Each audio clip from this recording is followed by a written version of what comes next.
नमस्कार, मैं राहुल देव। बिहार की इस पावन धरा पर लोगों का सांस्कृतिक और धार्मिक परंपरा पर अटूट आस्था है। यूं तो बिहार के सोनपुर मेले की ख्याति विश्व प्रसिद्ध है, लेकिन अध्यात्म की नगरी बक्सर में हर साल मार्गशीर्ष के कृष्ण पक्ष के पंचमी तिथि से पंचकोश यानी लिट्टी चोखा मेला की शुरुआत होती है।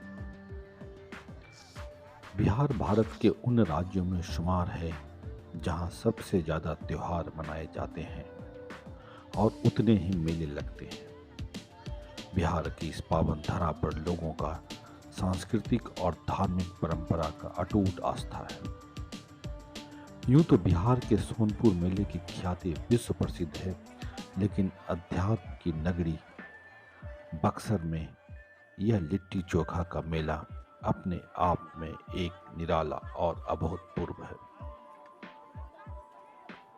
आपको मैं बता दूं कि विश्वामित्र ऋषि के पावन धरा पर इस लिट्टी चोखे की शुरुआत 13 नवंबर को मार्गशीर्ष अगहन के कृष्ण पक्ष के पंचमी तिथि को हुई थी। 5 दिनों के बाद 17 नवंबर को इस महोत्सव का चैत्र वन बक्सर में विधि विधान से संपन्न हुआ। लिट्टी चोखे मेले को पंचकोसी मेला के नाम से भी जाना जाता है। 5 दिनों तक लगने वाले इस मेले में देश भर के श्रद्धालु आते हैं और यहीं पर रहकर लिट्टी चोखा बनाते हैं और भगवान श्री राम का प्रसाद जानकर उसे खाते हैं। यह मेला अपने आप में एक अभूतपूर्व अनुभव और अभूतपूर्व दृश्य भी है।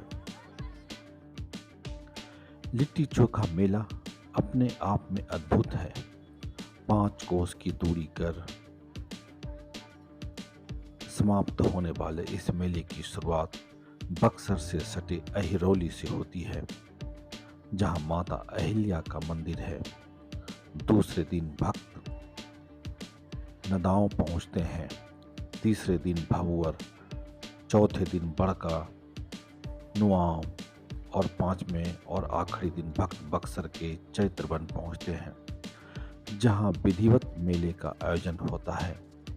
इन 5 दिनों की यात्रा में श्रद्धालु अलग अलग तरह के पकवान बनाकर श्री राम और माता जानकी को समर्पित करते हैं। 5वें दिन चैत्रवन में भक्तों की भारी भीड़ जुटती है, जो आप देख रहे हैं। क्या आम क्या खास, सभी मर्यादा पुरुषोत्तम की भक्ति में लीन होकर गोबर से बने उपलों पर भक्ति भाव से लिट्टी चोखा बनाते हैं। भगवान राम की लिट्टी चोखा का भोग लगाने के बाद श्रद्धालु बिहार के इस अनोखे व्यंजन को चखते हैं और इसमें स्वाद और अध्यात्म का दोनों का ही आनंद लेते हैं। प्रदेश में गुलाबी ठंड ने दस्तक दे दी है।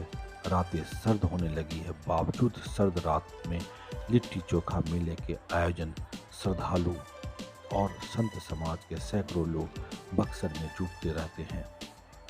5 दिनों तक भक्ति में माहौल बना रहता है। धर्म के जानकार बताते हैं कि इस पंचकोसी परिक्रमा का महत्व और वर्णन 12 पुराण के श्लोक 1 से लेकर 157 तक विस्तृत वर्णन किया हुआ है। इसके अलावे श्रीमद् भगवद गीता महापुराण में भी इस महोत्सव की चर्चा की गई है। हम उम्मीद करते हैं यह मेला आपको रोचक, आकर्षक और मंत्रमुग्ध कर देगा।